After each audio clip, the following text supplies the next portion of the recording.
ថ្ងៃនេះខ្ញុំបាទមាន5កន្លឹះ5ចំណុចដើម្បីជម្រាបជូនទូរទស្សនិកជនបានជ្រាបតាក់ទងត្រឹមតើធ្វើយ៉ាងណាដើម្បីឲ្យរាងកាយរបស់លោកអ្នកស្អាត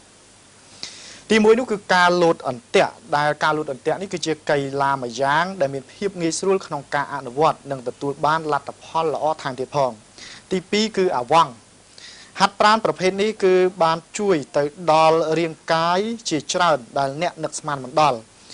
អាវ៉ង់អាចជួយដល់សាច់ដុំផ្សេងនៅក្នុងស្មានិងដៃហើយសូមព្យាយាមផ្លាស់ប្ដូររបៀប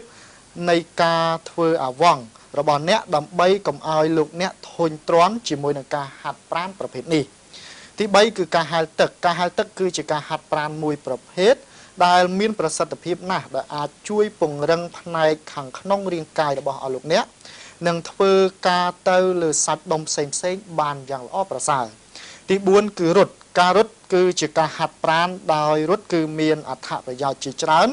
ដូចជាបំបត្តិបាននូវភាពតានតឹងកាត់បន្ថយជំងឺបាក់ទឹកចិត្តការ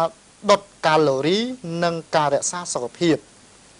ពេលព្រឹកគឺជាពេលដ៏ល្អបំផុតសម្រាប់ការរត់នេះហើយវាអាចធ្វើឲ្យអារម្មណ៍របស់លោកអ្នកស្រស់ថ្លាថែមទៀតផង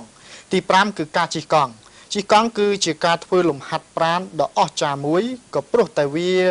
អាចធ្វើឲ្យអ្នកបញ្ចេញកម្លាំងពីខ្លួនរបស់អ្នកគ្រប់ទីកន្លែងជាពិសេសគឺការអនុវត្តទៅលើសាច់ដុំជើងហើយវាកាន់តែរីករាយប្រសិនបើអ្នកធ្វើការហាត់ប្រាណបែបនេះជាមួយនឹងមិត្តភ័ក្តិរបស់លោកអ្នកនៅតាមដងផ្លូវ